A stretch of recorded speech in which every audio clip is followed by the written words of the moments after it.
ನಮಸ್ಕಾರ ಸ್ನೇಹಿತರೆ, ನಮ್ಮ ಚಾನಲ್ಗೆ ಮತ್ತೊಮ್ಮೆ ಸ್ವಾಗತ. ನಾನು ಸೌಮ್ಯ. ಇವತ್ತು ನಾವು ಮಾಡೋದು ತುಂಬ ರುಚಿಯಾದ, ಆರೋಗ್ಯಕರವಾದ ಮತ್ತು ಹೊಟ್ಟೆ ತುಂಬಿಸುವ ಆಂಧ್ರ ಸ್ಟೈಲ್ ಪೆಸರಟ್ಟು. ಬೆಳಗಿನ ತಿಂಡಿಗೆ ಮಾತ್ರವಲ್ಲದೆ ಸಂಜೆ ತಿಂಡಿಗೂ ಸಹ ಇದು ತುಂಬ ಚೆನ್ನಾಗಿರುತ್ತದೆ. ಹೊರಗಡೆ ತಿನ್ನುವ ಅಗತ್ಯವೇ ಇರುವುದೇ ಇಲ್ಲ. ಮನೆಯಲ್ಲೇ ತುಂಬ ಸುಲಭವಾಗಿ ಹೇಗೆ ಮಾಡೋದು ಅಂತ ನೋಡೋಣ ಬನ್ನಿ. ಮೊದಲಿಗೆ ಹೆಸ್ರು ಕಾಳನ್ನು 4ರಿಂದ 5 ಅವರ್ ನಾವು ನೆನೆಸ್ಬೇಕಾಗತ್ತೆ. ನೀವು ಮಾರ್ನಿಂಗ್ ಮಾಡಬೇಕಂದ್ರೆ ನೈಟೇ ನೆನೆಸಿಟ್ಕೊಂಬಿಡಿ. ನೀವು 1 ಕಪ್ಪಷ್ಟು ಹೆಸ್ರು ಕಾಳು ತೊಗೊಂಡಿದ್ದೀನಿ. ಅರ್ಧ ಕಪ್ಪಿಗಿಂತ ಕಮ್ಮಿನೇ ಅಕ್ಕಿ ತೊಗೊಂಡಿದ್ದೀನಿ. ನೀವು ಉದ್ದಿನ ಬೇಳೆ ಬೇಕು ಅಂದರೆ ಆಪ್ಷನಲ್ ಹಾಕ್ಕೊಬೋದು, ಇಲ್ಲ ತೊಂದರೆ ಇಲ್ಲ. ನಾನು ಸ್ವಲ್ಪ ಹಾಕ್ಕೊಂಡಿದ್ದೀನಿ ಅಷ್ಟೇ, ಒಂದು 2 ಟೇಬಲ್ ಸ್ಪೂನ್ ಅಷ್ಟೇ ಹಾಕ್ಕೊಂಡಿರೋದು. ಸೊ ಇಷ್ಟನ್ನು ಸಹ ಕಾಳನ್ನ ಮೆಂತ್ಯನೂ ಹಾಕ್ಕೊಬೋದು. ಇಷ್ಟೇ ನಾನು ಹಾಕ್ಕೊಂಡಿರೋದು. ನೀಟಾಗಿ ಇದನ್ನು 4ರಿಂದ 5 ಸಲ ವಾಶ್ ಮಾಡಿಬಿಟ್ಟು ಒಂದು 5ರಿಂದ 6 ಅವರು ಚೆನ್ನಾಗಿ ನೆನಿಬೇಕು. ಈ ಕಾಳು ನೆಂದ್ರೇ ಚೆನ್ನಾಗಿರೋದು. ಒಂದು 2 ಅವರ್ 3 ಅವರ್ ನೆನೆಸಿದ್ರೆ ಚೆನ್ನಾಗಿರೋದಿಲ್ಲ. ಒಂದು 5 to 6 ಅವರ್ ನೆನೆಸಿದ್ರೆ ತುಂಬ ಚೆನ್ನಾಗಿರುತ್ತೆ. ಸೊ ನೋಡಿ, ಈಗ ನೀಟಾಗಿ ತೊಳ್ಕೊಂಬಿಟ್ಟು ನೀರು ಎಷ್ಟು ಬೇಕೋ ಅಷ್ಟು ನೀರು ಒಂದು 5 ಅವರ್ ನೆನೆಸಿಡಿ. ಚೆನ್ನಾಗಿ ನೆಂದಿರುತ್ತೆ. ಕಾಳೆಲ್ಲ ಚೆನ್ನಾಗಿ ನೆಂದಿದೆ. ಈಗ ನಾನು ಮಿಕ್ಸಿಗೆ ಜಾರ್ಗೆ ಹಾಕ್ಕೊಳ್ತಾ ಇದ್ದೀನಿ. ಎಲ್ಲ ಕಾಳನ್ನೂ ಒಂದು 2 ಸಲ ಜಾರ್ಗೆ ಹಾಕ್ಕೊಂಬಿಡೋಣ. ಈಗ ಒಂದು ಸ್ವಲ್ಪ ಹಾಕ್ಕೊಂಡಿದ್ದೀನಿ. ಈಗ ಒಂದು ಸ್ವಲ್ಪ ಶುಂಠಿ, 1 ಇಂಚಷ್ಟು ಶುಂಠಿ, ಒಂದು 5 ಮೆಣಸಿನ್ಕಾಯಿ ಹಾಕ್ಕೊಳ್ತಾ ಇದ್ದೀನಿ. ನಂತರ ಒಂದು ಅರ್ಧ ಟೇಬಲ್ ಸ್ಪೂನಷ್ಟು ಜೀರಿಗೆ ಹಾಕ್ಕೊಳ್ತಾ ಇದ್ದೀನಿ. ಇಷ್ಟೇ, ನೀನು ಹಾಕೋಂಗಿಲ್ಲ. ಹಾಕ್ಬಿಟ್ಟು ನೀರು ಹಾಕಿ ಸ್ವಲ್ಪ ನುಣ್ಣಗೆ ರುಬ್ಕೊಳ್ಳಿ.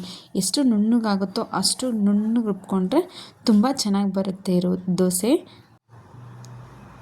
ಇದು ಚೆನ್ನಾಗಿ ಈಗ ನುಣ್ಣಗಾಗಿದೆ. ಈಗ ಒಂದು ಬೌಲ್ಗೆ ನಾನು ಟ್ರಾನ್ಸ್ಫರ್ ಮಾಡ್ಕೊಳ್ತಾ ಇದ್ದೀನಿ. ಹೀಗೆ ಮಿಕ್ಕಿರೋ ಕಾಳುಗಳನ್ನೆಲ್ಲ ಇದೇ ರೀತಿ ಮಿಕ್ಸಿಗೆ ಹಾಕ್ಕೊಂಬಿಟ್ಟು ನೀಟಾಗಿ ನುಣ್ಣಗೆ ರುಬ್ಕೊಂಬಿಡಿ. ಅಷ್ಟೇ, ಇನ್ನೇನು ಹಾಕೋ ಅವಶ್ಯಕತೆಯೇ ಇಲ್ಲ. ನೋಡಿ, ಇಷ್ಟಕ್ಕೆ ತುಂಬ ಚೆನ್ನಾಗಿರುತ್ತೆ ಈ ದೋಸೆ. ನೋಡಿ, ಫೈನಲಾಗಿ ಈಗ ಚೆನ್ನಾಗಿ ನುಣ್ಣಗೆ ರುಬ್ಕೊಂಡಿದ್ದೀನಿ. ಇದಕ್ಕೆ ರುಚಿಗೆ ತಕ್ಕಷ್ಟು ಉಪ್ಪನ್ನು ಹಾಕ್ಕೋಬೇಕಾಗತ್ತೆ ಸ್ನೇಹಿತರೆ.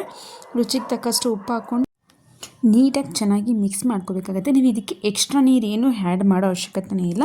ಆದಷ್ಟು ಗಟ್ಟಿಯಾಗಿ ಇರಲಿ, ಜಾಸ್ತಿ ತೆಳು ಮಾಡೋಕ್ಕೆ ಹೋಗ್ಬಿಡಿ.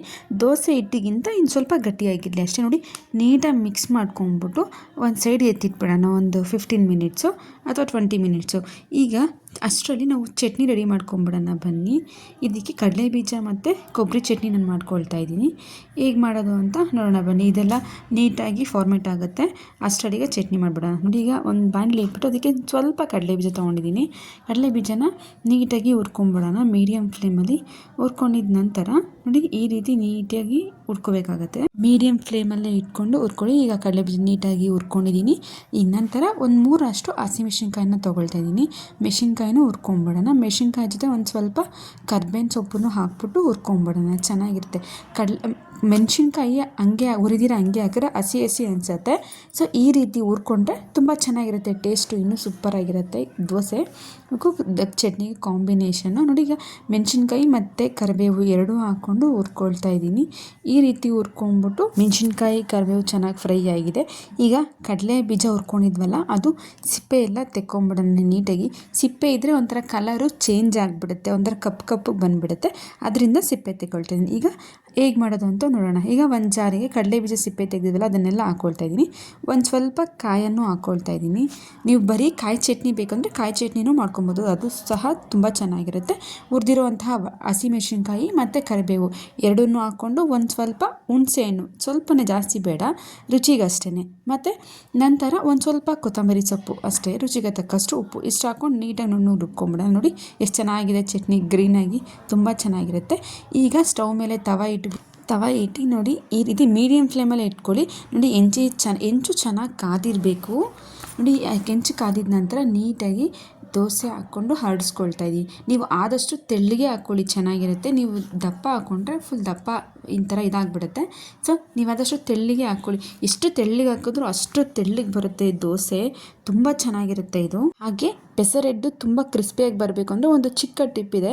ಪೆಸರಟ್ಟು ಕ್ರಿಸ್ಪಿಯಾಗಿ ಬರಬೇಕಂದ್ರೆ ತವ ಸರಿಯಾಗಿ ಬಿಸಿಯಾಗಿರಬೇಕು ಮತ್ತು ಹಿಟ್ಟನ್ನು ತುಂಬ ದಪ್ಪವಾಗಿ ಹರಡಬಾರ್ದು. ನೋಡಿ, ಈ ರೀತಿ ದೋಸೆ ಹಿಟ್ಟನ್ನ ಹರಡ್ಕೊಂಡಿದ್ದೀನಿ. ನೋಡಿ ಎಷ್ಟು ಚೆನ್ನಾಗಿ ಕಾಣ್ತಾ ಇದೆ, ಬೇಯ್ತಾ ಇದೆ ದೋಸೆ.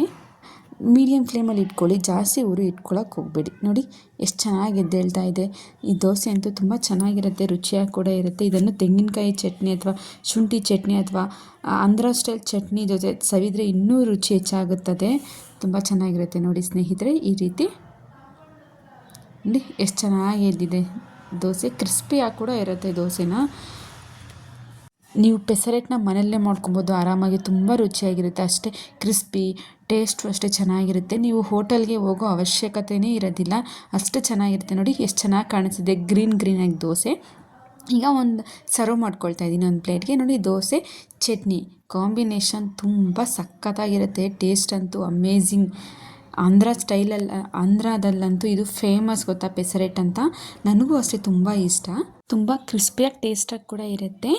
ಈ ವಿಡಿಯೋ ನಿಮಗೆ ಇಷ್ಟ ಆಗಿದ್ದರೆ ಪ್ಲೀಸ್ ದಯವಿಟ್ಟು ಶೇರ್ ಮಾಡಿ, ಲೈಕ್ ಮಾಡಿ, ಕಮೆಂಟ್ ಮಾಡಿ, ಸಬ್ಸ್ಕ್ರೈಬ್ ಮಾಡ್ಕೊಳ್ಳಿ. ಹಾಗೆ ನಿಮ್ಮ ಫ್ಯಾಮಿಲಿ ಆ್ಯಂಡ್ ಫ್ರೆಂಡ್ಸ್ಗೆಲ್ಲ ಶೇರ್ ಮಾಡಿ.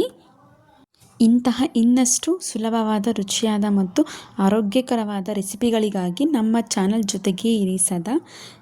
ಧನ್ಯವಾದಗಳು.